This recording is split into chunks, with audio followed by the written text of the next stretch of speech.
ல ஒரு விஞ்ஞானி இருந்தார். அவர் பேர் என்னன்னா ஹோ, இதுதான் அவர் பேர். ஒரு ஊசியை கண்டுபிடிக்கணும், அதுக்காக அவர் ரொம்ப காலமா தலையை பிச்சுக்கிட்டு ஆராய்ச்சி பண்ணிட்டு இருந்தார். அது என்ன ஊசி தெரியுமா? இந்த தையல் மிஷின்ல இருக்குல்ல, அந்த ஊசி தான். அவருக்கு பிடிபடாம இருந்த விஷயம் என்னன்னா, அந்த ஊசியோட கூர்மையான பாகத்துல நூலை எப்படி கோக்கிறது, அது எப்படி சேர்க்கறது. அதுல மற்ற ஒரு பாகம் மிஷினுக்கு உள்ள போயிடுது. அதனால அந்த பாகத்துல சாதாரணமா மற்ற ஊசியில நாம செய்யறது மாதிரி நூலை கொண்டு போய் நுழைக்க முடியாது. அப்படியே நுழைச்சாலும் தைக்கிறது எப்படி, அது முடியாத காரியம். இதுதான் அவருக்கு இருந்த பிரச்சனை. ரொம்ப நாள் யோசனை பண்ணி பார்த்தார். தையல் மிஷின் ஊசியோட வடிவ அமைப்பு அவருக்கு புலப்படல. ராத்திரி பகலா அதே ஞாபகமா இருந்தார். ஒரு நாள் அவர் தூங்கிட்டு இருக்கிறார். அப்போ ஒரு கனவு வந்தது. எப்படின்னா, அந்த கனவுல அவரை ஒரு மலைஜாதி மக்கள் புடிச்சிட்டு போயிடுறாங்க. கொண்டுகிட்டு போய் ஒரு இடத்துல கட்டி போட்டுடுறாங்க. அந்த மலைஜாதி மக்களோட அரசன் ஒருத்தன் அவன் வர்றான். அவரை பார்த்து ஒரு உத்தரவு போடுறான். என்ன உத்தரவு தெரியுமா? பொழுது சாயறதுக்குள்ள நீ தையல் மிஷின் ஊசிய கண்டுபிடிக்கணும். அப்படி கண்டுபிடிக்கலன்னா உன் தலையை வெட்டி விடுவோம். இதுதான் அந்த அரசன் போட்ட கட்டளை. இவருக்கு என்ன பண்றதுன்னு ஒண்ணுமே புரியல. திருன்னு முழிக்கிறார். இந்த நேரத்துல அந்த மலை ஜாதியினர் அவரை சுத்தி சுத்தி பயங்கரமா முழிச்சுக்கிட்டு டான்ஸ் ஆடுறாங்க. தன்னை சுத்தி சுத்தி ஆடிக்கிட்டு வர்றவங்கள ரொம்ப பயத்தோட அவர் பாக்குறார். நேரம் ஆவ ஆவ தன்னோட இறுதி நேரம் நெருங்கிறத உணர்றார். ரொம்ப நெருக்கடியான நிலைமை. தன்னை சுத்தி ஆடுறவங்கள கவனிக்கிறார். அவங்க கைகள்ல ஈட்டி மாதிரி ஏதோ ஒரு ஆயுதம் வச்சிருக்கிறாங்க. அந்த ஆயுதத்தை இவர் கண்ணுக்கு நேரா கொண்டுகிட்டு வராங்க. அதை அவர் பாக்குறார். அந்த ஆயுதத்தின் கூரான முனைய இவர் கூர்ந்து கவனிக்கிறார். அந்த கூரான முனையில ஒரு சின்ன துவாரம் தெரியுது. உடனே அவருக்கு பளிச்சுன்னு ஒரு ஐடியா உதயமாகுது. இதைத்தானே இவ்வளவு காலமும் நான் தேடிக்கிட்டு இருந்தேன். கூரான முனையில ஒரு சின்ன துவாரத்தை போட்டுட்டா அது மூலமா நூலை செலுத்தி மறுமுனைய மிஷின்ல வச்சுடலாமே. தையல் மிஷின் ஊசி ரெடி அப்படின்னு நினைச்சார். திடீர்னு தூக்கம் கலைஞ்சது. உடனே தன்னுடைய தலைமாட்டில் இருந்த குறிப்பு ஏடுல இதை குறிச்சு வச்சுக்கிட்டார். அதுக்கப்புறமா அந்த ஊசியையும் அவர் செஞ்சு முடிச்சார். இது எப்படின்னு நீங்க நினைக்கலாம், ஆனா இது சாத்தியம்தான். முழிச்சுக்கிட்டு இருக்கிறப்போ நமக்கு ஏற்படுற சில பிரச்சனைகளுக்கு கனவுல விட கிடைக்கிறது உண்டு. அப்படி பல பேருக்கு ஆயிருக்கு. உங்களையும் பல பேருக்கு இது மாதிரி அனுபவம் ஏற்பட்டிருக்கலாம். எந்த ஒரு செயலை பத்தி நினைக்கிறப்போ அந்த செயல் நம்ம நினைவுல ஒரு நல்ல வடிவம் பெறுது. ஒரு செயல் திட்டத்தை எந்த அளவுக்கு நாம நல்ல யோசனை செஞ்சு திட்டம் போடுறோமோ அந்த அளவுக்கு அதை சுலபமா செஞ்சு முடிக்க முடியும். அந்த விஞ்ஞானி நினைச்ச காரியம் அவர் எண்ணம் பூராவும் ஆக்கிரமிச்சது. அதனால அவர் நினைச்சது கனவுல உருவாகி அதுக்கு செயல் வடிவம் கிடைச்சிட்டுது. மனிதனோட உள் மனசுக்கு அவ்வளவு ஆற்றல் உண்டு அப்படின்னு சொல்றாங்க. தூக்கத்தை ஆக்கபூர்வமா உபயோகப்படுத்துறது எப்படி அப்படிங்கறத பத்தி எல்லாம் இப்ப நிறைய ஆராய்ச்சி பண்றாங்களாம். பயிற்சி எல்லாம் வேற கொடுக்குறாங்களாம். அதனால தூக்கத்தை பத்தி லேசா நினைச்சுடாதீங்க. நமக்கு வேண்டியப்பட்ட ஒருத்தர், அவருக்கு தூக்கத்துல நடக்கிற வியாதி, அதுக்காக மருந்து சாப்பிட்டுக்கிட்டு இருந்தார். ஒரு நாள் அவரை பார்த்து கேட்டோம், ஏங்க உங்க தூக்கத்துல நடக்கிற வியாதிக்கு மருந்து சாப்பிட்டீங்களே, ஏதாவது முன்னேற்றம், ஏதாவது இம்ப்ரூவ்மெண்ட் தெரியுதா அப்படின்னு கேட்டோம். தெரியுதுன்னார். எப்படின்னோ அதுக்கு அவர் சொல்றாரு, முன்னாடி எல்லாம் தூக்கத்துல ஒரு 10 அடி தூரம் நடப்பேன், இப்போலாம் ஒரு 40 அடி வரைக்கும் நடக்கிறேன் அப்படின்னு. ஒருத்தர் இருந்தான், வாழ்க்கையில மகிழ்ச்சியா இருக்கணும்னு ஆசைப்பட்டான். அதுக்கு என்ன வழின்னு 4 பேருகிட்ட யோசனை கேட்டான். பணம் இருந்தா மகிழ்ச்சி தானா வரும், அதனால பணம் சம்பாதிக்கிற வழியை பாரு, அதுக்கப்புறம் நீ தேடிட்டு இருக்கிற மகிழ்ச்சி உன்னை தேடிட்டு சேரும்னாங்க. அப்படின்னா மகிழ்ச்சி இருக்கிற இடம் பணம் தான் அப்படின்னு அவன் முடிவு பண்ணிக்கிட்டான். அதை சேர்க்க ஆரம்பிச்சான். கொஞ்ச நாள்ல பெரிய ஆளாயிட்டான். செல்வம் நிறைய சேர்ந்து போச்சு. இப்பவும் அவனுக்கு மகிழ்ச்சி கிடைக்கல. மறுபடியும் நண்பர்கள் கிட்ட யோசனை கேட்டான். பணம் சேர்த்தா மட்டும் இன்பம் வந்துடாது, அதை செலவு பண்ணு, பணம் மூலமா இன்பத்தை தேடு, கிடைக்கும் அப்படின்னு யோசனை சொன்னாங்க. உடனே அந்த பணத்தை எடுத்துக்கிட்டு ஊர் பூரா சுத்தினான். வெளிநாடுகள் எல்லாம் போனான், சுத்தி பார்த்தான். அப்புறம் அவனுக்கு விருப்பமானதையெல்லாம் வாங்கி சாப்பிட்டு பார்த்தான். மது, போதை பழக்கம், இப்படி எதுலயும் ஈடுபட்டு பார்த்தான். கல்யாணம் பண்ணிக்கிட்டான், குடும்பம் நடத்தினான். எப்படி இருந்தாலும் அவன் எதிர்பார்க்கிற மகிழ்ச்சி அவனுக்கு கிடைக்கல. அதனால மகிழ்ச்சிங்கிறது எங்க இருக்குங்கிற ரகசியத்தை அவனால கண்டுபிடிக்கவே முடியல. கடைசியா ஒரு பெரியவர்கிட்ட யோசனை கேட்டான். அவரு சொன்னார், இல்லறத்திலேயும் உனக்கு மகிழ்ச்சி கிடைக்கலன்னா உனக்கு துறவரத்துலதான் அது கிடைக்கும்னு நினைக்கிறேன். சரி அதையும் தான் முயற்சி பண்ணி பாப்போமே அப்படின்னு அவன் முடிவு பண்ணிக்கிட்டான். துறவரம்னா சும்மாவா, எல்லாத்துக்கும் அவன் துணிஞ்சுட்டான். வீட்டுல இருந்த நகை, பணம், பவுனு, வைரம், வைடூரியம் எல்லாத்தையும் ஒரு மூட்டையா கட்டி எடுத்துக்கிட்டான். ஒரு யோகியை தேடிட்டு போனான். அவர் காலடியில கொண்டுட்டு போய் வச்சான். அவர் நிமிர்ந்து பார்த்தார். என்ன இதெல்லாம்னார். இதெல்லாம் இனிமே எனக்கு தேவையில்லைன்னா. சரி அப்படின்னா உனக்கு என்னதான் தேவைன்னார். எனக்கு மகிழ்ச்சி தேவை, மன அமைதி தேவைன்னா. அந்த யோகி தன்னுடைய காலடியில் இருந்த மூட்டையை பிரிச்சு பார்த்தார். உள்ள தங்கம், வைரம், நகை, பணம் எல்லாம் இருக்கு. அவ்வளவுதான். அவசரமா அதை சுருட்டி எடுத்துக்கிட்டார். தலையில வச்சுட்டு ஒரே ஓட்டமா ஓட ஆரம்பிச்சுட்டார். இவனுக்கு அதிர்ச்சியா போட்டுது. அடடா, இந்த ஆளு போலி ஆசாமி போல இருக்க, ஏமாந்துட்டோமே அப்படின்னு நினைச்சான். வருத்தப்பட்டான். அந்த துக்கம் ஆத்திரமா மாறிச்சு. உடனே அந்த யோகியை துரத்த ஆரம்பிச்சான். அவரு ஒரே ஓட்டமா ஓடுறார். சந்து பொந்தெல்லாம் நுழைஞ்சு ஓடுறார். இவனும் விடாம துரத்துறான். கடைசியா அந்த யோகி மூச்சு இறக்க இறக்க ஒரு இடத்துல வந்து நின்னார். அது எந்த இடம்னா அவர் புறப்பட்ட இடம். எங்க இருந்து ஓட ஆரம்பிச்சாரோ அங்கேயே வந்து நின்னார். துரத்திட்டு வந்தவனும் ஓடி வந்து நின்னான். இப்ப அந்த யோகி சொன்னார், என்னப்பா பயந்துட்டியா, இந்தா உன்னோட செல்வம், நீயே வச்சுக்கோ அப்படின்னு சொல்லி மூட்டையை திருப்பி கொடுத்தார். கைவிட்டு போன தங்கமும், வைரமும், பணமும் திரும்ப கிடைச்சிட்டுதுங்கிறதுல அவனுக்கு ஏகப்பட்ட மகிழ்ச்சி.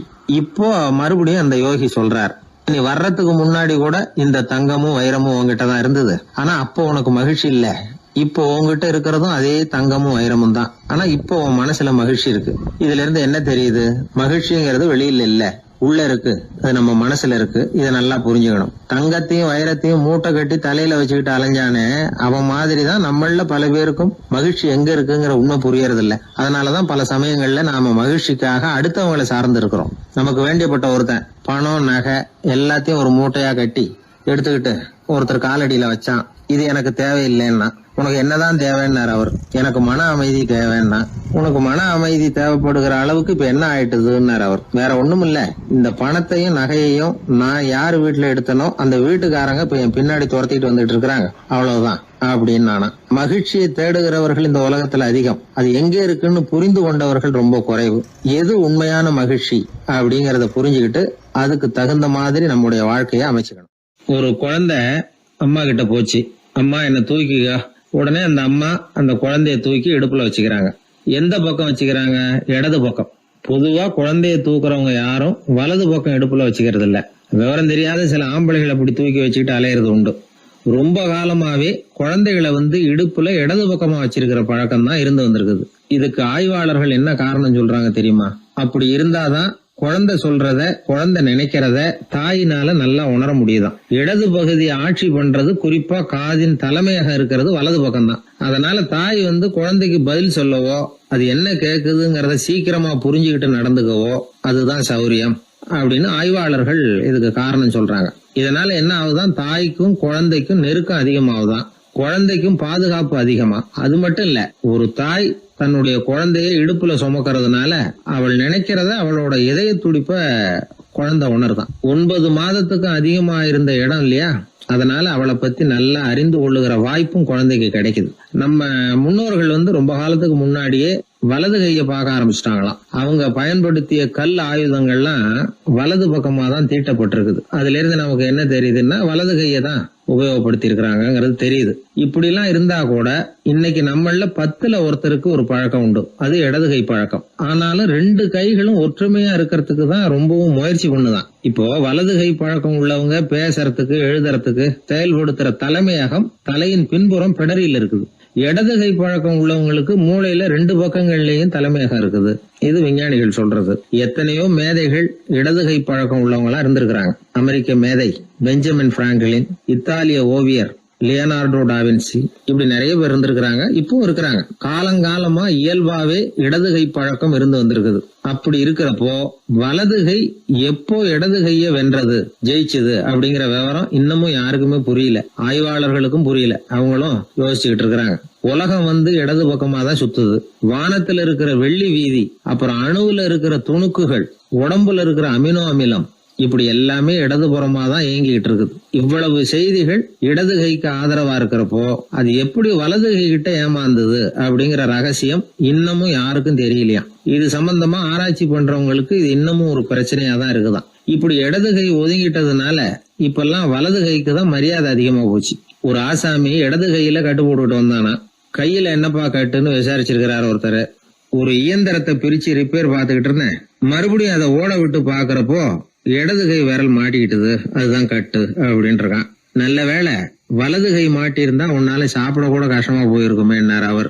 இதுக்கு அவன் சொன்னானா, முதல்ல வலது கை தாங்க மாட்டிக்க இருந்தது, நான் தான் உடனே புத்திசாலித்தனமா அதை இழுத்துக்கிட்டு இடது கையை கொடுத்தேன் அப்படின்றான். இவன் எப்பேற்பட்ட புத்திசாலி பாருங்க.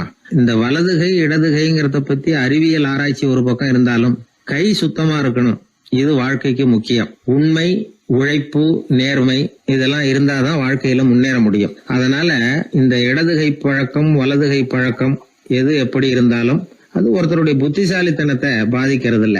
அதனால வாழ்க்கையில முன்னேறதுக்கு இது ஒரு இடைஞ்சலா இருக்கிறது இல்ல. நாம நம்ம உடம்பையும் புரிஞ்சுக்குவோம், மனசையும் புரிஞ்சுக்குவோம். அப்படி புரிந்து கொண்டு வாழ்க்கையில முன்னேறுவோம்.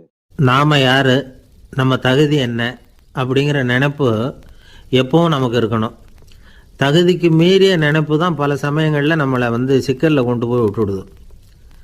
ஒரு பூனை இருந்து தான் அது தன்னை ஒரு பூனைன்னு தானே நினைக்கணும், அப்படி நினைக்கல. தன்னை ஒரு புலின்னு நினச்சிக்கிட்டு இருந்தது. தன்னை பற்றின தகுதிக்கு மீறிய நினைப்போடு அந்த பூனை அப்படியே நடந்து போய்கிட்டு இருந்ததுதான்.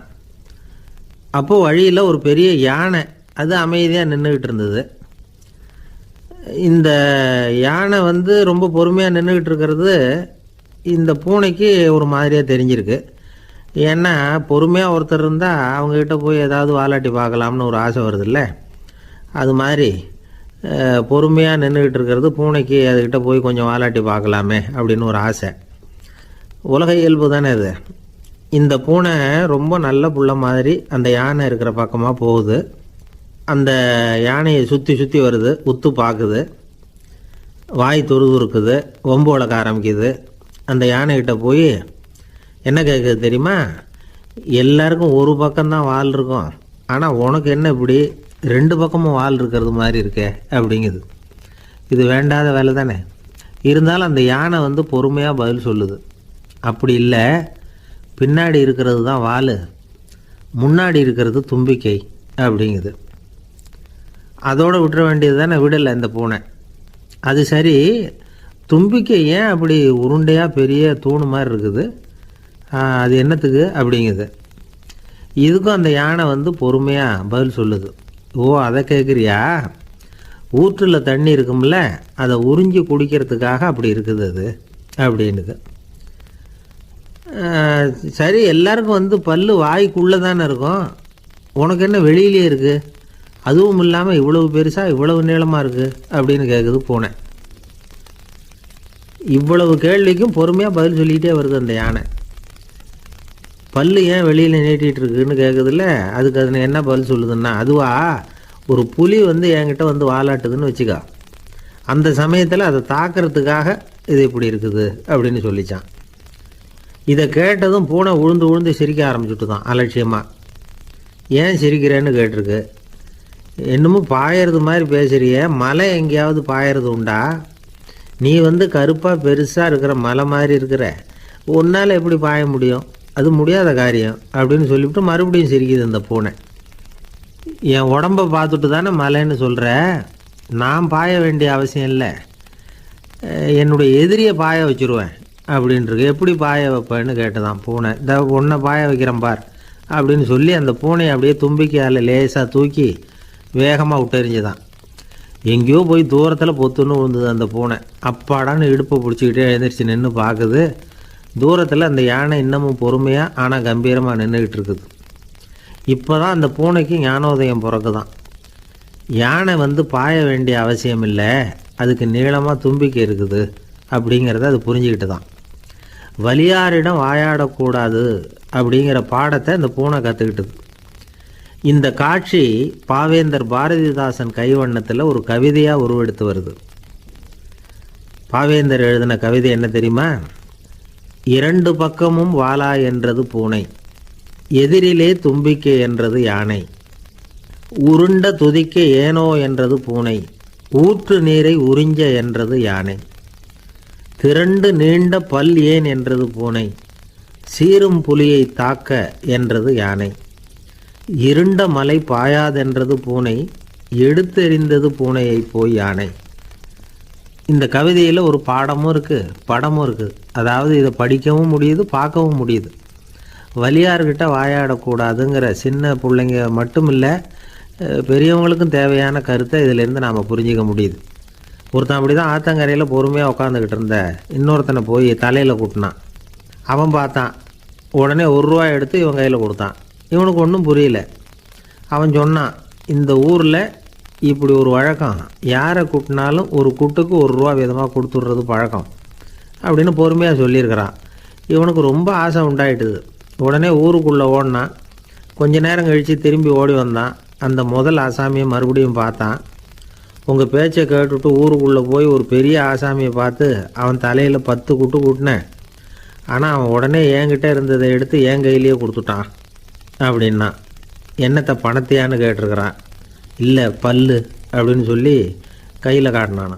எல்லாமே நாற்காலிக்கு ஆசைப்படாதவர்கள் அப்படின்னு சொல்லிட முடியாது. ஏன்னா நிறைய பேர் நாற்காலிக்கு ஆசைப்படுறவங்கள நாம் பார்க்குறோம். உட்கார்றதுக்கு ஒரு நாற்காலி கிடச்சிடாதா, அதோட ஒரு கால் உடஞ்சி முக்காலியாக இருந்தாலும் பரவாயில்ல, ஒரு மாதிரியாக அனுசரித்து உட்காந்துக்கலாம் அப்படின்னு அலையிறவங்க எத்தனை பேர். இந்த காலத்தில் மட்டும்தான் அப்படின்னு இல்லை, அந்த காலத்துலேயும் இதே மாதிரி ஆசைகள் சபலங்கள் இருந்திருக்கும் போல இருக்குது. பரமசிவன் வசிஷ்டருக்கு ஒரு விசேஷமான ஆசனத்தை கொடுத்துருந்தாராம். சரி, அப்படி என்ன அதில் விசேஷம்னா, வசிஷ்டர் ஒரு குறிப்பிட்ட இடத்துக்கு போகணும்னு நினச்சி புறப்படுறாருன்னு வச்சுக்கோங்க. அவருக்கு முன்னாடியே இந்த ஆசனம் புறப்பட்டுரும். போய் ஒரு வசதியான இடமா பார்த்து இருந்துக்கும். வசிஷ்டர் போவார். அங்கே போனதும் எங்கே உட்காரலாம்ங்கிற இட பிரச்சனையெல்லாம் அவருக்கு ஏற்படுறதில்ல. அதுதான் இவருடைய இருக்கை அங்கே முன்னாடியே போய் காத்துக்கிட்டு இருக்குதே. நேராக போவார், அதில் உட்காந்துக்குவார்.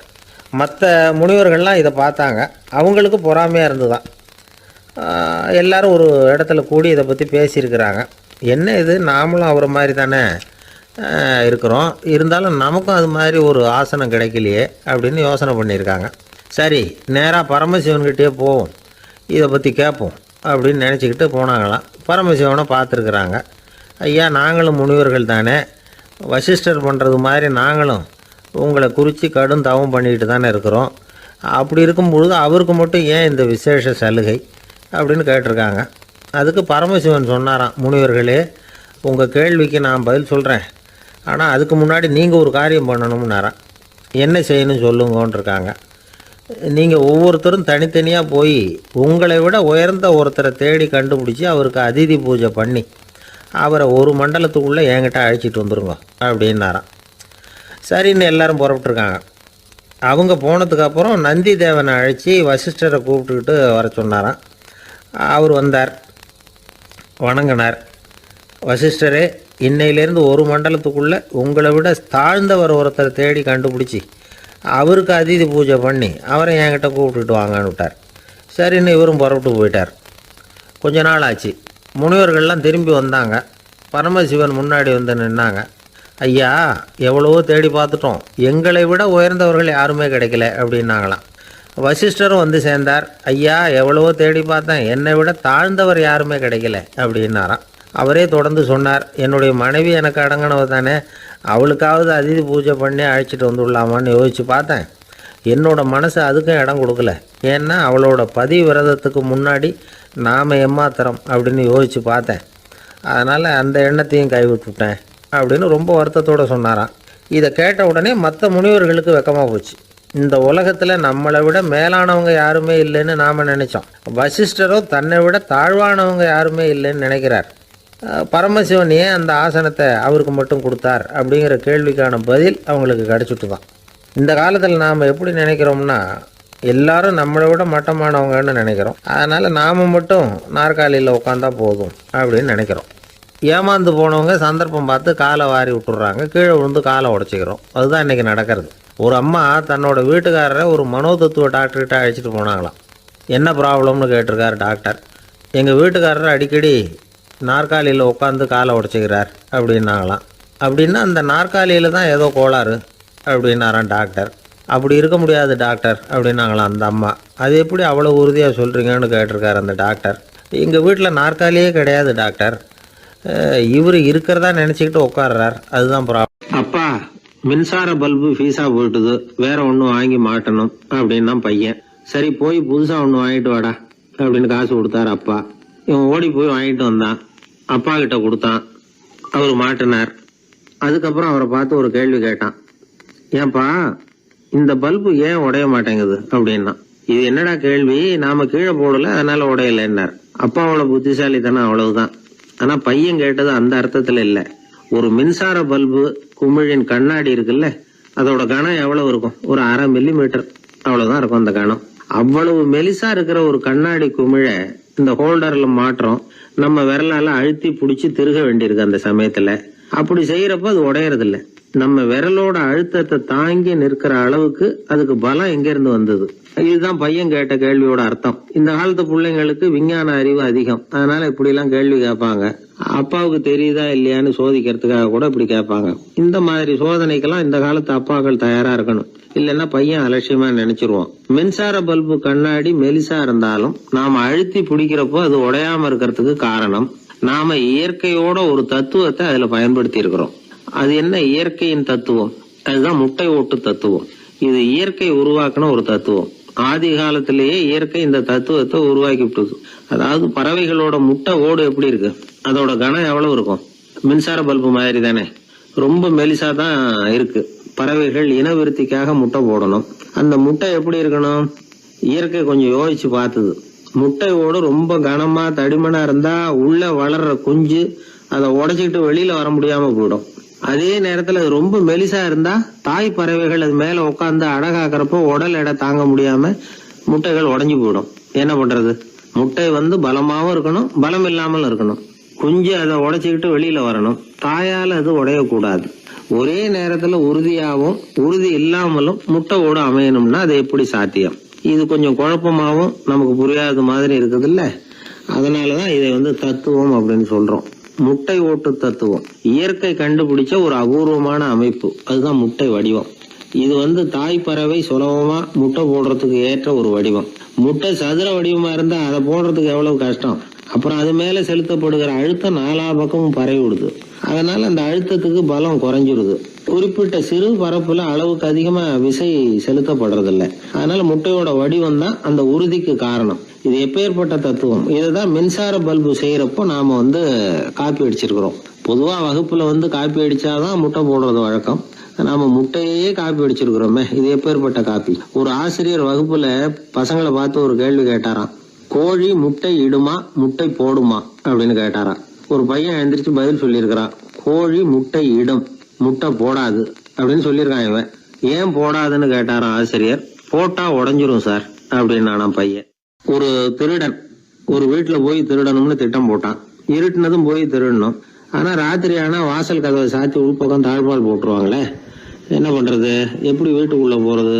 இவன் யோசனை பண்ண ஒரு முடிவுக்கு வந்தான். சரி, பகல் நேரத்திலேயே யாருக்கும் தெரியாம அந்த வீட்டுக்குள்ள நுழைஞ்சிருவோம். அங்க போய் எங்கேயாவது ஒளிஞ்சுக்குவோம். இருட்டுற வரைக்கும் பேசாம இருப்போம். ராத்திரி எல்லாரும் தூங்கினதுக்கு அப்புறம் நைஸா போய் பீரோவை திறந்து இருக்கிறது பூரா எடுத்துக்கிட்டு ஓடியாந்துடலாம் அப்படின்னு திட்டம் போட்டான்.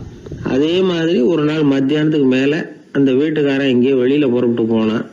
வீட்டுக்கார அம்மா அடுப்பங்கரையில என்னமோ சமைச்சுக்கிட்டு இருந்தாங்க. திருடன் பார்த்தான். இதுதான் சமயம்னு அந்த வீட்டுக்குள்ள மெதுவா நுழைஞ்சிட்டான். எங்க ஒளியலாம்னு பார்த்தா வலது பக்கம் ஒரு ரூம் இருந்தது. அங்க போனான். அங்க ஒரு படுக்கை அறை, அங்க ஒரு பெரிய கட்டில் இருந்தது. அதுக்கு அடியில போய் பதுங்கிட்டான். இருட்டுனது நம்ம வேலையை ஆரம்பிக்கலாம், அது வரைக்கும் பொறுமையா இருக்கணும் அப்படின்னு சொல்லி பேசாம வாயை மூடிட்டு கம்முன்னு இருக்கிறான். ரொம்ப நேரம் கழிச்சு வெளியில போயிருந்த வீட்டுக்காரன் திரும்பி வந்தான். சாப்பிட்டான். லைட்டை நிறுத்தி விட்டு படுத்துட்டான். அந்த அம்மாவும் வேலையெல்லாம் முடிச்சுட்டு படுத்துட்டாங்க. நடு ராத்திரி. விடி விளக்கு லேசா எரிஞ்சுக்கிட்டு இருக்கு. வீட்டுக்காரன் லேசா கண்ணை முழிச்சான். கட்லுக்கு நேரா எதிரில ஒரு கண்ணாடி. அதுல பாக்குறான், கட்லுக்கு கீழே ஒரு திருடன் ஒளிஞ்சு இருக்கிறது தெரிஞ்சு போச்சு. உடனே அவன் திருடன் சத்தம் போடல, யோசனை பண்ணான். மேஜையில இருக்கிற கத்தி எடுத்து கையில வச்சுக்குவோமா அப்படின்னு யோசனை பண்ணான். இந்த சந்தர்ப்பத்துல கத்தியை உபயோகப்படுத்துறதை விட புத்தியை உபயோகப்படுத்துறது தான் சாமர்த்தியம் அப்படின்னு நினைச்சான். உடனே அது பிரகாரம் செயல்பட ஆரம்பிச்சிட்டான். என்ன பண்ணான் தெரியுமா? எதையும் வெளியில காட்டிக்காம ரொம்ப சர்வசாதாரணமா தன்னுடைய மனைவி கிட்ட பேச ஆரம்பிச்சான். மனைவியும் புத்திசாலி, அதனால அவங்களுக்கு தெரியும். அவங்களும் வீட்டுக்காரர் கேட்ட கேள்விக்கு பொருத்தமா பதில் சொல்ல ஆரம்பிச்சாங்க. இவன் கேட்டான், இத பாரு, நமக்கு குழந்தை பிறந்தா அதுக்கு கிருஷ்ணமூர்த்தின்னு தான் பேர் வைக்கணும் அப்படின்னா. அதெல்லாம் முடியாது. ஆம்பளை பிள்ளையா இருந்தா ஏகாம்பரம், பொம்பளை பிள்ளையா இருந்தா பங்கஜவல்லி, இதுதான் அவங்க மாமனார் மாமியார் பேர், அதான் வைக்கணும் அப்படின்னாங்க அந்த அம்மா. அதெல்லாம் முடியாது, நான் முடிவு பண்ணிவிட்டேன் கிருஷ்ணமூர்த்தின்னு கத்தனா அவன். இல்ல ஏகாம்பரம் பங்கஜவல்லின்றது இந்த அம்மா. வாதம் முத்தி போச்சு. கிருஷ்ணமூர்த்தி கிருஷ்ணமூர்த்தி கிருஷ்ணமூர்த்தின்னா அவன். ஏகாம்பரம் பங்கஜவல்லி ஏகாம்பரம் பங்கஜவல்லின்னு இவங்க கத்துறாங்க. ஒரே சத்தமா போச்சு. இத கேட்டதும் பக்கத்து வீட்டுல இருந்தவங்க எழுத்த வீட்டுல இருந்தவங்க எல்லாம் எழுந்திரிச்சு ஓடி வந்து இவங்க வீட்டு கதவை தட்ட ஆரம்பிச்சிட்டாங்க. தடன்னு இவன் சாவகாசமா எழுந்திரிச்சு போய் கதவை திறந்தான். என்னங்க இந்த ராத்திரி வேலையில எங்களை எல்லாம் ஏன் கூப்பிட்டீங்க, யாருக்கு என்னாச்சு அப்படின்னு கேட்டாங்க. கேட்டது யாருன்னா பக்கத்து வீட்டு கிருஷ்ணமூர்த்தி, எழுத்த வீட்டு ஏகாம்பரம் பங்கஜவல்லி எல்லாரும். அடடே உங்களை கூப்பிடலீங்க, குழந்தைக்கு பேர் வைக்கிறது சம்பந்தமா எங்களுக்குள்ள சண்டை வந்துட்டுது, அதுதான் விஷயம்.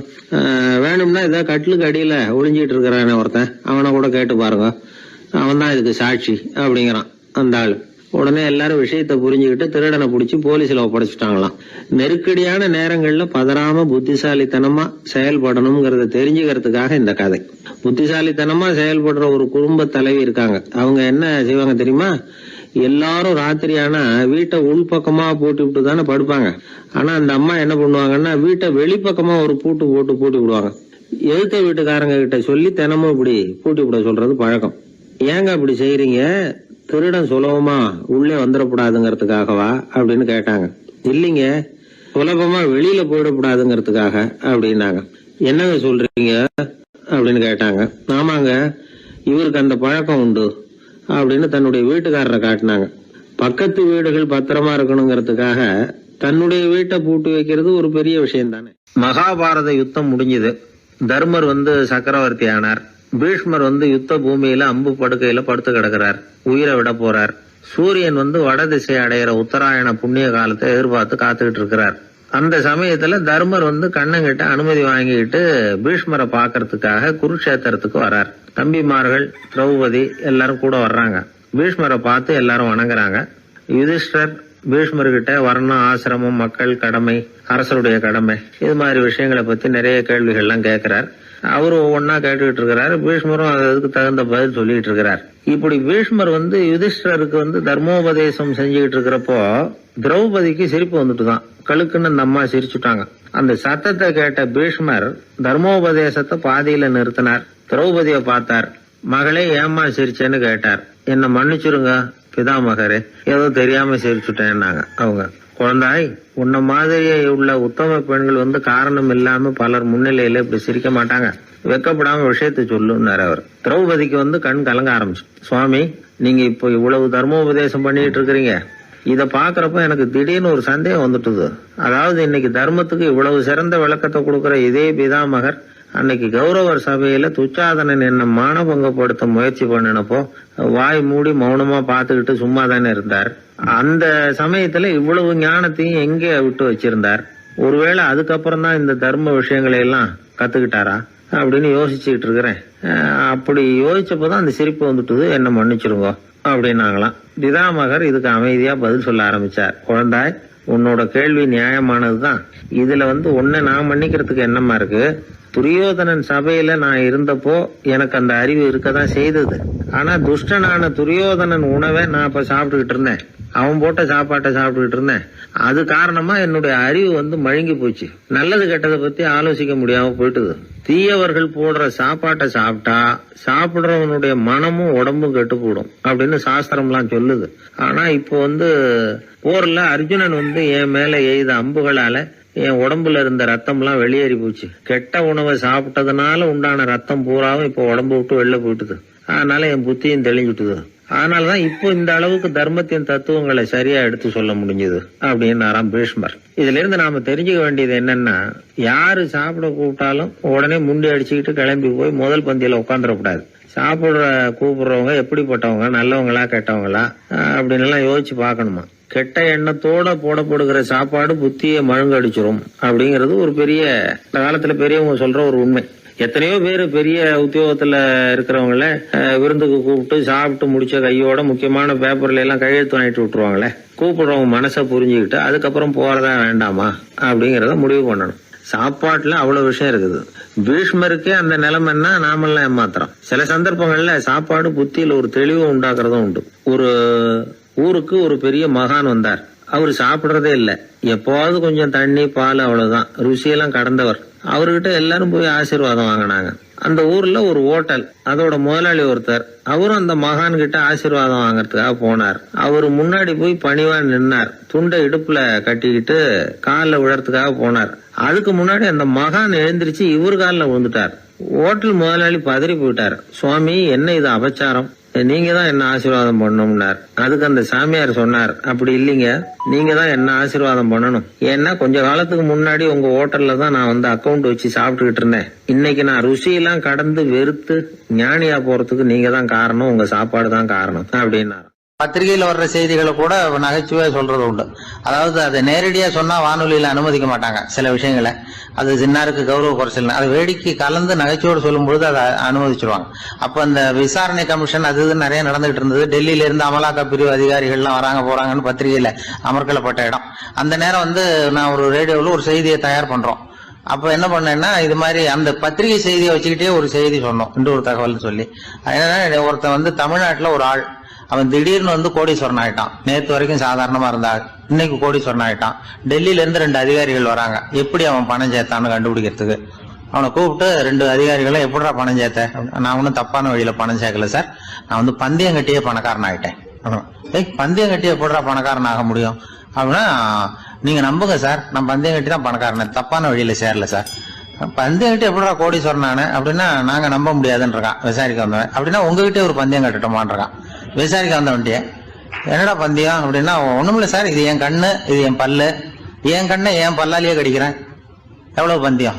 விசாரிக்க வந்தா 100 ரூபாய் எடுத்து வச்சான், இதை ப்ரூவ் பண்றான்னு. அப்படியே கண்ணை எடுத்துட்டான். அது பளிங்கு கண்ணு, ஏற்கனவே ஒரு கண்ணு பளிங்கு கண்ணு வச்சுனா எடுத்து கடிச்சு விட்டான். இது விசாரிக்க வந்தாலும் 100 ரூபாய் விட்டுட்டு நிக்கிறான். எப்படி பணம் சேர்த்தான்னு வந்தவன். உடனே இன்னொருத்தன், இவன்ட்ட என்னடா பேச்சு கொடுக்காரா, நம்ம பணம் தான் அங்க போயிட்டு இருக்கு, உனக்கு விசாரிக்க தெரியல, போடா நான் விசாரிக்கிறேன்னு அடுத்த வந்தான். அது நீ ஒழுங்கா சொல்றேன், எப்படிடா பணம் சேர்த்தேன் சார், நீங்க கொஞ்சம் புத்திசாலியா தெரியுது அவரை விட, நீங்களாவது நம்புங்க சார், பந்தயம் கட்டி தான் பணம் சேர்த்தேன், நான் நம்ப முடியாது அப்படின்னா உங்ககிட்ட இன்னொரு பந்தயம் கட்டட்டுமா அப்படின்றான். வேண்டாம், அவனை ஏமாத்தி விட்டேன் ஆள வேண்டான்றான். இல்ல சார், அவரு ஏமாந்தது பொய் கண்ணு, பளிங்கு கண்ணுன்னு தெரியாது, ஏமாந்துட்டார். இப்போ உங்ககிட்ட பந்தயம் கட்டது நெஜம் கண்ணு, இந்த பக்கம் பளிங்கு கண்ணு கிடையாது, நெஜம் கண்ணு, இதை பல்லால கடிக்கிறேன் அப்படின்னா அவன் ஒரு 100 ரூபாய் எடுத்து வச்சான். இவன் அப்படியே பல்செட்டை கேட்டினான் தனியா, அப்படியே கேட்டு கடிச்சு விட்டான். அதையும் விட்டுட்டான். இவன் உடனே 2 பேரும், இவன்கிட்ட பேச பேச நம்ம பணம் தான் அவன்கிட்ட போயிட்டு இருக்கு, இவன் எப்படி பணம் சேர்த்தான்னு கண்டுபிடிக்கிறதுக்கு டெல்லியில இருந்து வந்திருக்கோம், இவன் மேற்கொண்டு பேசாத, பேச பேச பந்தயம் கட்டுவான். திரும்பி போறதுக்கு ரயிலுக்கு டிக்கெட்டு சரியா இருக்கா பாடுறான்றான். அவன் கரெக்டா எண்ணி பார்த்து கரெக்டா இருக்குப்பா, மேற்கொண்டு பேசாத, அவன்கிட்ட நம்ம போயிடுவோம், போய் நம்ம அதிகாரிகிட்ட சொல்லிடுவோம்னு சொல்லி போயிட்டு வரேன் சார் அப்படின்னு சொல்லிட்டு மரியாதை போயிட்டாங்க. போய் டெல்லியில பெரிய அதிகாரிகிட்ட போய், சார் அவன்கிட்ட வந்து விசாரிச்சு பார்த்தோம் சார், தமிழ்நாட்டுல பந்தயம் கட்டி தான் பணம் சேர்த்தேன்னு சாதிக்கிறான், எங்ககிட்ட ஒரு 200 ரூபாய் வாங்கிட்டான் சார் அப்படின்னு. அவருக்கு கோவம் வந்துட்டுது. இந்தியாவுக்கே தலைமை அதிகாரி, இதுக்காகவாடா நீங்க இருக்கீங்க, எத்தனை பேர் இருக்கீங்க உங்களை மாதிரி ஜூனியர் ஆபீசர்ஸ் நம்ம ஆபீஸ்ல இந்தியா பூரா விசாரிக்கிறதுக்கு அப்படின்னா 30 பேர் இருக்கோம் சார்.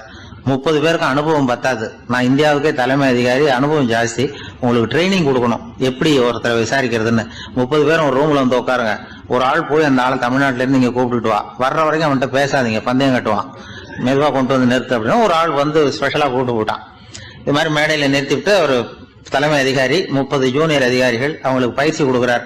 இவனை பார்த்து, ஒழுங்கா சொல்லு, எப்படி பணம் சேர்த்த, நான் இந்தியாவுக்கே தலைமை அதிகாரி, என்கிட்ட உண்மையை ஒத்துக்கிட்டீங்கன்னா உன்னை அப்ரூவர் ஆக்கிடுவேன் அல்லது தண்டனையை குறைப்பேன், அந்த அதிகாரம்லாம் என்கிட்ட உண்டு, ஒழுங்கா சொல்லு அப்படிங்கிறார்.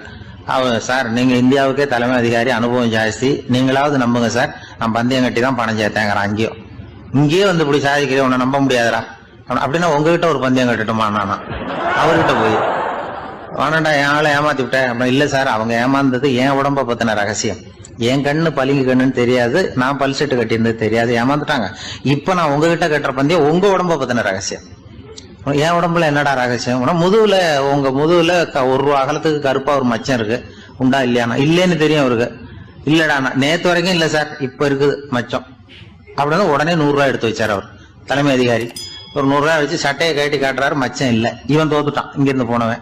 உடனே 200 ரூபாய் எடுத்து வச்சுக்கிட்டு, தோழர்களே இப்படிதான் ஒருத்தரை விசாரிக்கணும், என்கிட்ட இவன் ஏமாந்துட்டான் பாருங்க, துருவி துருவி விசாரிக்கிறதுன்னு சொல்றாங்களே இதுதான் அப்படின்னு விளக்கம் கொடுத்தாரு. அப்போ இவன் மெதுவா ஆரம்பிச்சானா, சார் இந்த பந்தயத்துல உங்களுக்கு 200 ரூபாய் லாபம், ஆனா இதே பந்தயத்துல எனக்கு 2900 ரூபாய் லாபம் சார் அப்படின்றான். என்னடா பண்ண அப்படின்னு கேட்டிருக்காரு. உங்களுக்கு தெரியாம இந்த 30 பேர்கிட்டையும் தனித்தனியா ஒரு பந்தயம் கட்டியிருக்கேன். 30 பேர்கிட்ட என்னடா பந்தயம் கட்டினேன், ஒண்ணும் இல்ல சார், உங்க எல்லாரும் முன்னாடியும் உங்க மேலதிகாரியை சட்டையை கேட்ட வைக்கிறேன். அவங்களுக்கு பந்தயம் கட்டினேன் போயிட்டு உங்க பூரா எனக்கு ஒரு 2,900 ரூபாய் ஆகணும். அவரு பார்த்தா அதிர்ச்சி ஆயிட்டாரு. தலைமை சார் நீங்க போங்க சார் அப்படின்னு சொல்லி ஒரு ஆளை கொண்டு போய் சாரை கொண்டு போய் மரியாதையா பக்கத்து ரூம்ல விட்டாங்க. இனிமே அவர்கிட்ட யாரும் பேசாதீங்க வாங்கன்னு சொல்லிவிட்டு, அதுக்கப்புறம் தோழர்களே இவர் பேச ஆரம்பிச்சாரு. தோழர்களே இனிமே யாரும் தமிழ்நாட்டு பக்கம் விசாரிக்க போகாதீங்க. நீங்க யாராவது போறதுன்னா மத்திய பிரதேசம், உத்தரப்பிரதேசம், இப்படி எத்தனையோ பிரதேசம் இருக்கு, போயிட்டு வாங்க. தமிழ்நாட்டுக்கு மட்டும் போகாதீங்க, ஏன்னா அங்க போனா நம்ம பணத்துக்கு ஆபத்து வந்துருது அப்படின்னு சொன்னாருன்னு இந்த கதையை ரேடியோவில் சொன்னேன். இந்த கதையை உண்மை சம்பவமா சொன்னா அனுமதிச்சிருக்க மாட்டாங்க. இந்த நகைச்சுவைக்கு உள்ள மரியாதை என்னன்னா, அது ஒரு கதை மாதிரி உண்டு பண்ணி இப்படி சொன்னதும், இதுல என்ன என்னுடைய விசேஷம்னா, இந்த ஸ்கிரிப்டை வாங்கிட்டு வர சொல்லி மந்திரியினுடைய பிஏ வந்தார். ஒரு மந்திரி அப்ப இருந்தவர், அவர் பிஏ அடிக்கடி வருவார். வந்து இந்த போன நேற்று முந்தா நாள் ரேடியோவில் சொன்னேன் அந்த இன்னொரு தகவல் காப்பி ஒண்ணு வாங்கிட்டு வா அப்படி இப்படின்னு கூப்பிடுவார். மேடையில பேசுறதுக்கு எங்களுக்கு தேவை, உபயோகப்படும்னு கேட்பார். அவரு இந்த நிகழ்ச்சி வந்தப்போ உடனே அன்னைக்கு வந்துட்டார் அந்த பிஏ. இன்னைக்கு காலையில சொன்னீங்களே சார், மந்திரி கேட்கிறாரு மேடையில பேசுறதுக்கு அப்படின்னு. நான் அப்பதான் ஆச்சரியப்பட்டேன். பாருங்க, இந்த நகைச்சுவைக்கு உள்ள மரியாதை அவரே கேட்கிறார். சொல்லப்பட்டதே அவரை பத்தி தாங்கிறது தெரியாம அவரே எப்படி சொல்ல, அதுதான் சிரிப்புக்குள்ள மரியாதைங்கிறது. அது யாரை பத்தி சொல்றோமோ அவருக்கு தெரியாம கூட சொல்லலாம். அதை அப்படி இது உண்மையில நடந்த சம்பவம். அந்த அமைச்சர் இப்ப இல்ல, உயிரோட எல்லாம் இருந்து வாங்கிட்டு இருந்தார். கிராமத்துல ஒருத்தன் வந்து தன்னுடைய நகங்களை வெட்டிக்கிட்டு இருந்தான். வெட்டி முடிச்சதும் ஒரு வயசானவர் அவனை பார்த்து, அதெல்லாம் அடுத்தவன் கண்ணில் படுறது மாதிரி போட்டுறாதப்பா, ஆபத்துன்னார். என்ன ஆபத்துன்னு கேட்டான் இவன். எவனாவது பில்லி சூனியம் வைக்கிறவன் எடுத்துட்டு போயிட போறான் அப்படின்னாரு அவர். வேண்டாத ஒருத்தனுக்கு ஏதாவது கெடுதல் பண்ணணும்னா உடனே மந்திரவாதியை தேடி போறது உண்டு. மந்திரவாதி என்ன பண்ணுவாருன்னா, யாருக்கு சூன்யம் வைக்கணுமோ அவனோட காலடி மண்ணு, முடி, நகம் இதையெல்லாம் அவனுக்கு தெரியாம எடுத்துட்டு வா அப்படிம்பார். இது மட்டும் இல்ல, அழுக்கு துணி, வேறு மனித உருவம் மாதிரி செய்யப்பட்ட பொம்மை, இதையெல்லாம் கூட மந்திரவாதிகள் பயன்படுத்துறது உண்டு. இதெல்லாம் ஏமாத்து வேலை. மனிதனுடைய முடி, நகம் இதெல்லாம் வெட்ட வெட்ட வளருது இல்லையா, அதனால அதுக்குள்ள உயிர் இருக்கிறதாக ஆதி மனிதர்கள் நம்பி இருப்பாங்க. அதனால மனுஷங்கிட்ட இருந்து அதெல்லாம் பிரிக்கப்பட்ட பிறகும் கூட அதுகளுக்கும் அந்த மனுஷனுக்கும் தொடர்பு இருக்கிறதாக அவங்க நம்பினாங்க. அந்த நம்பிக்கை தொடர்ந்து வந்து அதோட விளைவாதான் இன்னைக்கு மந்திரவாதிகள் நகத்தையும் முடியையும் எடுக்கிறாங்க. அந்த நகத்துக்கும் முடிக்கும் ஒரு பாதிப்பு உண்டாக்குனா அது சம்பந்தப்பட்டவனுக்கு போய் சேரும் அப்படிங்கறது அவங்க நினைப்பு. அவ்வளவுதான் விஷயம். இது மாதிரி நம்பிக்கைகள் தான் இன்னைக்கு நகம், முடி இதையெல்லாம் மற்றவங்க கண்ணில் படும்படி போடக்கூடாது அப்படிங்கிற வழக்கத்தை உண்டாகி விட்டுது. ஒருத்தர் பேரு என்னன்னு கேட்டு தெரிஞ்சுட்டு போய் அந்த பேரை வச்சு அவனோட ராசி பலனை கணிச்சு அவனுக்கு ஏற்பட இருக்கிற கெட்ட நேரத்துல அவனுக்கு சூன்யம் வச்சா அது உடனே பலிக்கும் அப்படின்னு ஒரு நம்பிக்கை. அது மட்டும் இல்ல, சூன்ய தகட்டுல பேரை எழுதி புதைக்கிறதும் உண்டு. இதனாலதான் பெண்கள் வந்து கணவன் பேரை சொல்லாத பழக்கம் ஏற்பட்டுதான். அதாவது பேரை கேட்டுக்கிட்டு போய் ஏதாவது கெடுதல் பண்ணிவிட்டா என்ன பண்றது அப்படிங்கிற பயம். அப்படி ஆரம்பிச்ச பழக்கம்தான் இன்னைக்கு ஏதோ மரியாதைக்காக கணவன் பேரை வந்து பிறர் முன்னிலையில சொல்றது இல்லை அப்படிங்கறது மாதிரி ஆயிட்டுது. மந்திரவாதிகள் நம்ம ஊர்ல மட்டும்தான் இருக்கிறாங்கன்னு நினைக்காதீங்க, உலகம் பூரா உண்டு. பிசி தீவில் வாழக்கூடிய மக்கள் என்ன செய்வாங்களாம் தெரியுமா? இது மாதிரி மாந்திரீகம், செய்வன, பில்லி, சூனியம் இதெல்லாம் தங்களை பாதிக்காம இருக்கிறதுக்காக வீட்டை சுத்தி அகழி வெட்டி அதுல தண்ணீரை வந்து நிரப்பி வச்சிருவாங்களாம். ஆஸ்திரேலியாவில் இருக்கக்கூடிய பழங்குடி மக்கள் கிட்ட ஒரு பழக்கம், ஏதாவது பழங்கள் சாப்பிட்டா அதோட விதைய தண்ணீர்லயோ அல்லது ஆத்துலயோ போட்டுருவாங்களாம். வெளியில போட்டுட்டா அதை எடுத்து செய்வினைக்கு பயன்படுத்திடுவாங்க அப்படிங்கிற பயம். இது மாதிரி உலகம் பூராவும் செய்வினையின் மூலம் அடுத்தவங்களுக்கு பாதிப்பை உண்டு பண்ண முடியும் அப்படிங்கிற நம்பிக்கை இருக்கத்தான் செய்யுது. பொதுவா எல்லா ஊர்லயுமே நகம், முடி, காலடி மண்ணு, மனித உருவ பொம்மை இததான் மந்திரவாதிகள் பயன்படுத்துறாங்களாம். இந்த பில்லி, சூனியம், செய்வினை இதுல இருக்கிற உண்மை என்ன தெரியுமா? நகமோ முடியோ எதையும் செய்யறது இல்ல, சம்பந்தப்பட்டவனுக்கு ஏற்படுற பயம் இருக்கு பாருங்க, அதுதான் பாதிக்கும். இது மனநிலையை பொறுத்த விஷயம், வேற விஞ்ஞான ரீதியான பாதிப்பு இதுல வந்து எதுவும் கிடையாது. நம்ம ஊர்ல ஏற்பட்ட பகுத்தறிவு சிந்தனைகள், மூட நம்பிக்கைகளை எவ்வளவோ குறைச்சிருக்குது. இருந்தாலும் ஏமாந்து போறவங்க இன்னும் இருந்துகிட்டு தான் இருக்கிறாங்க. இந்த காலத்துல சின்ன குழந்தைகளை கூட ஏமாத்துறது கஷ்டம். ஒரு குழந்தை கேட்டுதான், ஏன்பா பிரார்த்தனை பண்ணுனா நமக்கு எல்லாம் கிடைக்குமா அப்படின்னு தான். ஓ கிடைக்குமே அப்படின்னாராம் அப்பா. நீ வச்சிருக்கிறிய பேனா அது கூட கிடைக்குமா அப்படின்னு கேட்டுதான் குழந்தை. ஓ கிடைக்கும் அப்படின்னாராம். அப்படின்னா நீ வச்சிருக்கிற பேனாவை என்கிட்ட கொடுத்துரு, அதுக்கப்புறம் நீ பிரார்த்தனை பண்ணி வேற ஒரு பேனாவை வாங்கிக்கோ அப்படின்னு தான் அந்த சின்ன குழந்தை. ஒரு ராஜா இருந்தார். அவர் ஒரு பெரிய கோயில் கட்டினார். பல ஊர்கள்ல இருந்து சிற்பிகள்லாம் கொண்டுகிட்டு வந்தார். அழகழகா சிற்பங்களை செய்ய சொன்னார். ஊர்ல உள்ள ஜனங்களும் கோயில் கட்டுறதுக்கு அவங்களால முடிஞ்ச உதவியை செஞ்சாங்க. ராத்திரி பகலா வேலை நடக்குது. கோயில் கொஞ்சம் கொஞ்சமா வசந்துகிட்டே வந்துட்டுது. அந்த ஊர்ல ஒரு வயசான அம்மா இருந்தாங்க, ரொம்ப ஏழை. அவங்களுக்கு மனசுக்குள்ள ஒரு உறுத்தல், இந்த ஊர்ல எல்லாரும் இந்த கோவில் கட்டுறதுக்கு அவங்களால முடிஞ்ச உதவியை பண்ணிட்டு இருக்கிறாங்க, நம்மளால ஒன்றும் பண்ண முடியலையே அப்படின்னு நினைச்சு கவலைப்பட்டாங்க. அவங்களுக்கு மனசு கேட்கல, ஏதாவது செய்யணும் நம்மளால முடிஞ்சது அப்படின்னு யோசனை பண்ணாங்க. நல்ல வெயில் நேரத்துல சிற்பிகள்லாம் ரொம்ப சிரமப்பட்டு சிலை வடிச்சுக்கிட்டு இருக்கிறாங்கல்ல, அவங்களுக்கு அந்த நேரம் தாகம் எடுக்குமே, அதனால சிரமப்பட்டு ஒரு குடத்துல தண்ணி எடுத்துக்கிட்டு அதை இடுப்புல வச்சுக்கிட்டு மெதுவா கொண்டுகிட்டு அங்க போறது அப்படின்னு முடிவு பண்ணிட்டு அந்த அம்மா போச்சு. அங்க போய் வேலை செய்யறவங்களுக்கு தாகம் எடுக்கிற போலாம் ஒரு கோவலையில தண்ணியை எடுத்து கொடுத்துக்கிட்டு இருக்கிறது.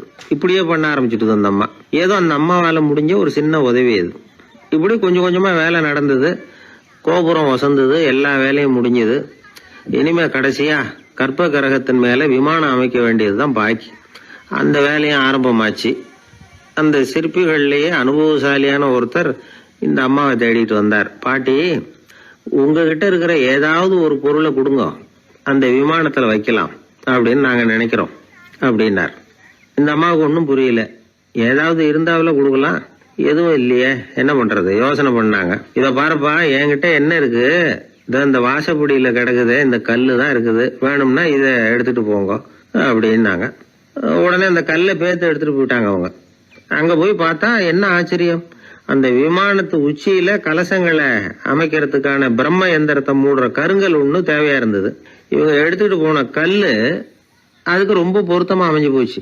ஏதோ அதுக்காகவே அளவெடுத்து செஞ்சது மாதிரி அமைஞ்சுட்டுது. அந்த கல்லையே அங்க அப்படியே பதிச்சுட்டாங்க. ஒரு வழியா கோவிலை கட்டி முடிச்சாங்க. அடுத்தது கும்பாபிஷேகம். அதுவும் ரொம்ப சிறப்பா கோலாகலமா நடந்து முடிஞ்சது. இவ்வளவையும் பார்த்த அந்த ராஜாவுக்கு மனசுக்குள்ள ரொம்ப பெருமையா இருந்தது. இவ்வளவு பெருசா இந்த கோவில் உருவாகிறதுக்கும் இவ்வளவு சிறப்பா இந்த விழா நடக்கிறதுக்கும் நாம தானே காரணம் அப்படின்னு மனசுக்குள்ள நினைச்சுக்கிட்டார்.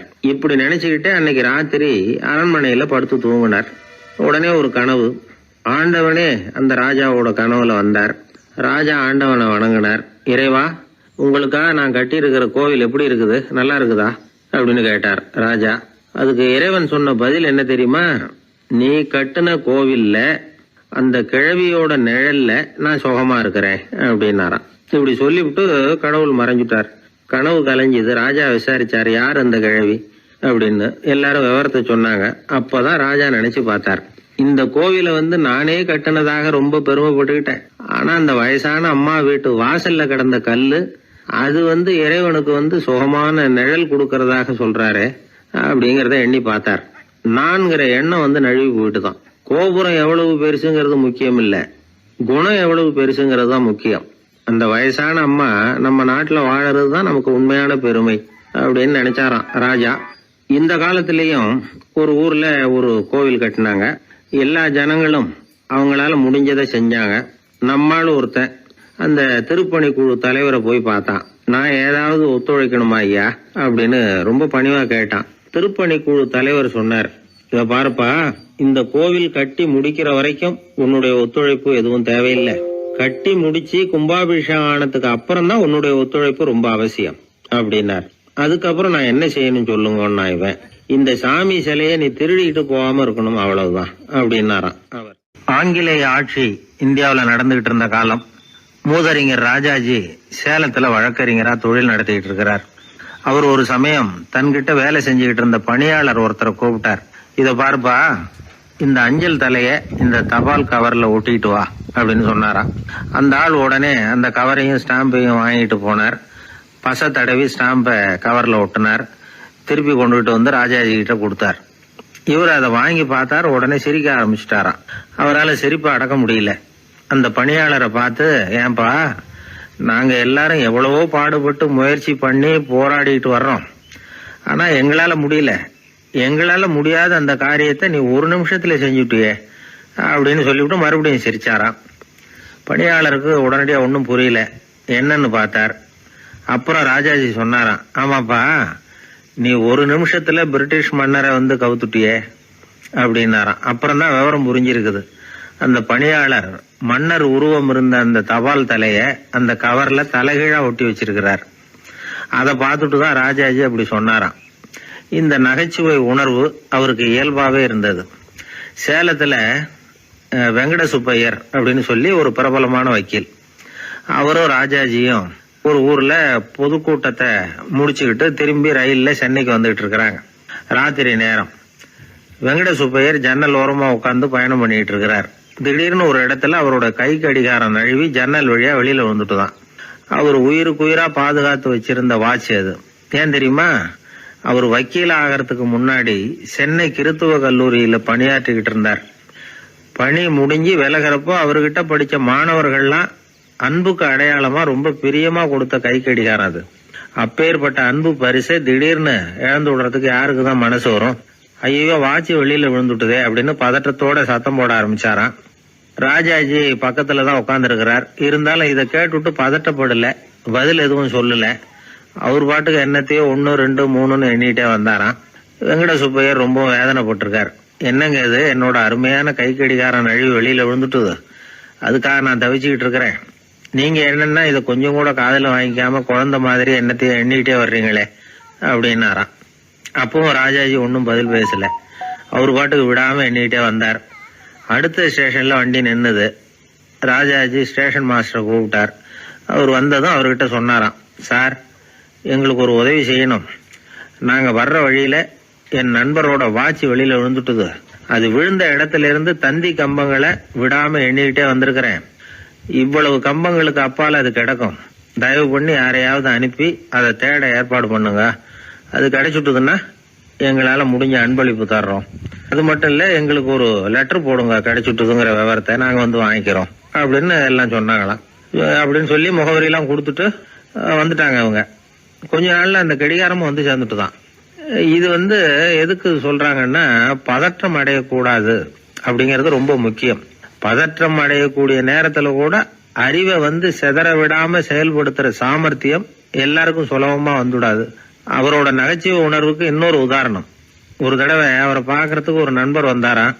என்னப்பா பண்ணிட்டு இருக்கிற அப்படின்னு விசாரிச்சிருக்காரு ராஜாஜி. இப்ப நான் நிறைய கதை கட்டுரை எல்லாம் எழுதுறேன் சார், புத்தகம் போடுறேன் அப்படின்னாராம் வந்தவர். அப்படின்னா சாப்பாட்டுக்கு என்ன பண்ற அப்படின்னு கேட்டாராம் ராஜாஜி. இங்க எழுத்த நம்பி யாரும் காலம் தள்ள முடியாதுங்கிறத அவ்வளவு தெளிவா அவர் புரிஞ்சு வச்சிருக்கிறார். என்னுடைய நண்பர் ஒருத்தர், அவர் விரல்ல நகமே இருக்காது. என்ன காரணம்னு நினைக்கிறீங்க? எல்லாத்தையும் அவரே கடிச்சு துப்பிடுவார். அப்படி ஒரு பழக்கம். சின்ன குழந்தைகள் நகம் கடிக்குது, விரல் சூப்புது. இதுக்கு என்ன காரணம் தெரியுமா? குழந்தைகள் மனசுல ஏற்படக்கூடிய ஒருவித பாதுகாப்பின்மை, இன்செக்யூரிட்டி, அல்லது தான் சரியா கவனிக்கப்படல அப்படிங்கிற எண்ணத்தோட வெளிப்பாடு தான் அது அப்படிங்கிறாங்க டாக்டர்கள். சில இடங்கள்ல 2வது குழந்தை பிறந்த உடனே பெரியவர்கள் கவனம் முதல் குழந்தைகிட்ட இருந்து கொஞ்சம் விலகி 2வது குழந்தைகிட்ட போயிடும். அந்த சமயத்துல முதல் குழந்தைக்கு இந்த பழக்கம் ஏற்படுறதுக்கு வாய்ப்பு உண்டா. சில குடும்பங்கள்ல கணவன் மனைவி 2 பேருமே வேலைக்கு போறவங்களா இருப்பாங்க. குழந்தை ரொம்ப நேரத்துக்கு பெத்தவங்களை பிரிஞ்சு இருக்க வேண்டிய சூழ்நிலை இருக்கும். குழந்தை ஒரு பாதுகாப்பின்மையை உணர ஆரம்பிக்கும். இந்த பழக்கம் வந்துடும். அதனால ஒரு குழந்தைக்கு தான் ஒதுக்கப்படுறோம் அப்படிங்கிற நினைப்பு வராம பாத்துக்கணும். வளர்ந்த குழந்தைகளும் நகம் கடிக்கும். வயசானவங்க கிட்டையும் இந்த பழக்கம் இருக்கும். இது ஒரு மனச்சிதைவின் வெளிப்பாடு அப்படிங்கிறாங்க மனநல நிபுணர்கள். அம்மா அப்பா திட்டினாலும் சரி, அல்லது ஆசிரியர் திட்டினாலும் சரி, இந்த பழக்கம் வந்துடும். நாம தவறு பண்ணிட்டோம் அப்படிங்கிற நினைப்பு வர்ற சமயம் நகம் கடிக்க ஆரம்பிச்சிருவோம். ஏதோ ஒண்ணு அடையணும் அப்படின்னு நினைக்கிறோம், அதை அடைய முடியல. இப்படி ஒரு ஏக்கம் வர்ற சமயத்திலேயும் சில பேர் நகத்தை கடிக்க ஆரம்பிச்சிருவாங்க. ஒரு பெரிய அதிகாரி, தனியார் நிறுவனத்துல வேலை பார்க்கிறவரு, அவரு டென்ஷன் ஆயிட்டாருன்னா உடனே அறைக்கு அதை சாத்தி விடுவாங்களாம். அவரே சாத்திக்குவாராம். அப்படி சாத்திக்கிட்டு உள்ள எதையாவது வெறிச்சு பார்த்துக்கிட்டே நகத்தை கடிக்க ஆரம்பிச்சிருவாராம். இந்த பழக்கம் உலகம் பூரா உண்டு. நகம் கடிக்கிறவங்களை அந்த பழக்கத்திலிருந்து மீட்கிறதுக்கு என்ன வழி அப்படின்னு லண்டன்ல உள்ள அழகியல் நிறுவன நிபுணர்கள் யோசனை பண்ணி பார்த்துருக்குறாங்க. சில ஆய்வுகள் பண்ணி பார்த்தாங்களாம். அவங்க என்ன பண்ணாங்க தெரியுமா? நகம் கடிக்கிற பழக்கம் உள்ளவங்களையெல்லாம் தேடி பிடிச்சாங்க. அவங்களையெல்லாம் 3 பிரிவா பிரிச்சுக்கிட்டாங்க.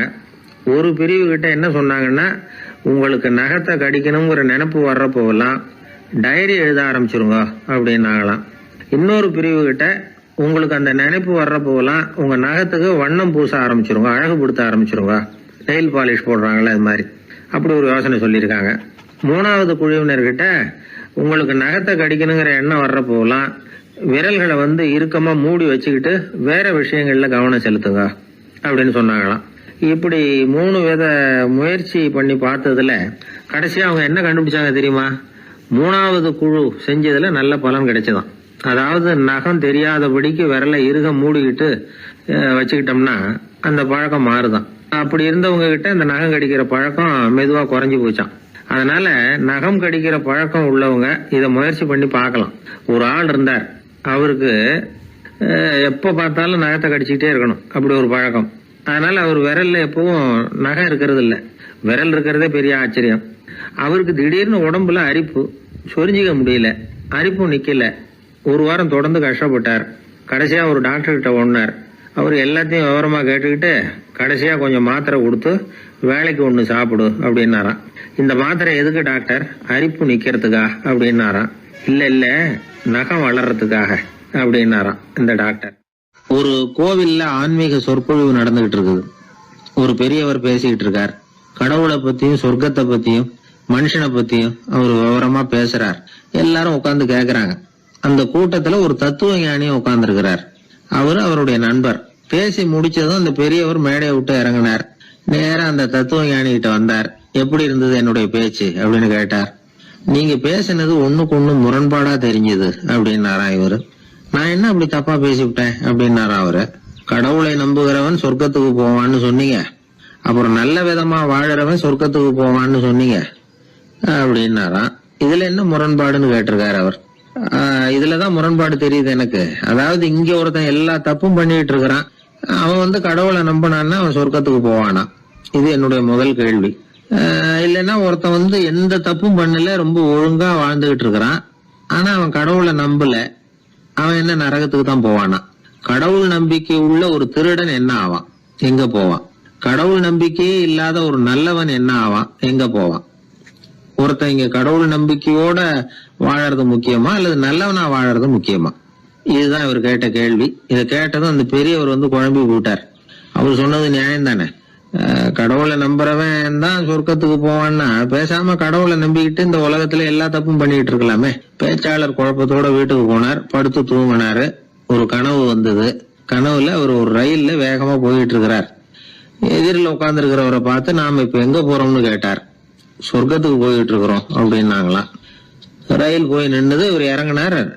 இங்க கௌதம புத்தர் இருப்பார், சாக்ரட்டிஸ் இருப்பார், அவங்கள பாக்குறதுக்கு ஒரு நல்ல வாய்ப்பு அப்படின்னு நினைச்சுக்கிட்டே அங்கேயும் இங்கேயும் பார்த்தார். அங்க யாருமே இல்ல. ஒரே பாலைவனம் மாதிரி இருக்குது. பச்சை இல்ல, பசுமை இல்ல, பூக்கள் இல்ல, மரம்லாம் மொட்டையா நிக்குது. எலும்பும் தோலுமா சில முனிவர்கள் அங்கேயும் இங்கேயுமா உட்கார்ந்து இருக்கிறாங்க. இவர் அவங்க கிட்ட போய் இந்த புத்தர், சாக்ரட்டிஸ் இவங்க எல்லாம் எங்க இருக்கிறாங்கன்னு கேட்டாராம். அப்படி யாரும் இங்க இல்லையே, அவங்க எல்லாம் யாரு அப்படின்னு திருப்பி கேட்டிருக்கிறாங்க. இவருக்கு அதிர்ச்சியா போச்சு. அப்படின்னா அவங்க எங்க போயிருப்பாங்க? உடனே ரயில் நிலையத்துக்கு ஓடி வந்தார். அப்பதான் நரகத்துக்கு ஒரு ரயில் புறப்பட்டு இருந்தது. அங்க இருந்து அதுல ஏறி உட்கார்ந்தார். ரயில் வேகமா போச்சு. நரகம் நெருங்க நெருங்க காற்று குளிர்ச்சியா வீச ஆரம்பிச்சுதான். வெளியில பசுமையா இருந்துதான். அழகான மலர்கள், அழகான நீர்நிலைகள், நந்தவனங்கள், ரொம்ப அருமையா இருக்குது. ரொம்ப அங்க இருந்தவங்க எல்லாம் ரொம்ப மகிழ்ச்சியா உல்லாசமா வேற இருந்திருக்கிறாங்க. எங்க பார்த்தாலும் ஆடல் பாடல் உற்சாகம். இவர் ரயில விட்டு இறங்கினார். அவருக்கு சந்தேகம், இதுவா நரகம் அப்படின்னு விசாரிச்சிருக்காரு. ஆமா இதுதான் நரகம்னாங்களாம். எனக்கு ஒரு சந்தேகம் இருக்காரு. என்னன்னு கேட்டிருக்காங்க. கௌதம புத்தரும் சாக்ரட்டிஸும் லாவோஸும் இவங்க மாதிரி இன்னும் பல பேரும் கடவுள் நம்பிக்கை இல்லாதவங்க, அவங்க எல்லாம் இங்க இருக்கிறாங்களா அப்படிங்கறதுதான் என்னுடைய சந்தேகம் அப்படின்னாராம். இப்ப அவங்க சொல்லியிருக்கிறாங்க, இப்ப நீங்க பாக்குறீங்களே பசுமையும் பச்சை பயிர்களும் ஆடல் பாடல்களும் அழகிய மலர்களும், இது எல்லாமே கௌதம புத்தரும் சாக்ரட்டிஸும் அது மாதிரி மகான்களும் இங்க வர ஆரம்பிச்ச பிறகுதான் உண்டாக ஆரம்பிச்சது. இந்த பிரதேசத்தை அவங்க அப்படியே மாத்திவிட்டாங்க. இப்போலாம் இங்க இருக்கிறவங்க யாரும் சொர்க்கத்துக்கு போறதுக்கே ஆசைப்படுறது இல்ல அப்படின்னாங்களாம். இந்த அதிர்ச்சியிலேயே அந்த பெரியவர் கனவு கலைஞ்சி முடிச்சுக்கிட்டார். இதுல இருக்கிற கருத்து என்னன்னா, நல்லவர்கள் எங்க இருக்கிறாங்களோ அந்த இடத்துக்கு பேரு தான் சொர்க்கம். சொர்க்கம் நரகம்ங்கிறதெல்லாம் ஆன்மீக பண்புகள், அவ்வளவுதான். ஒரு ஊர்ல 2 இணைபிரியாத நண்பர்கள். ஒருத்தன் கேட்டான், இப்ப கடவுள் நம்ம முன்னாடி வந்து உங்க 2 பேர்ல யாராவது ஒருத்தர் மட்டும் என்னோட சொர்க்கத்துக்கு வரலாம் அப்படின்னு கூப்பிட்டா நீ என்ன சொல்லுவேன்னு கேட்டானா, இவன் ரொம்ப பெருந்தன்மையா உன்னையே அழைச்சிட்டு போக சொல்லிடுவேன் அப்படின்ட்டு இருக்கான். அப்படின்னா உனக்கு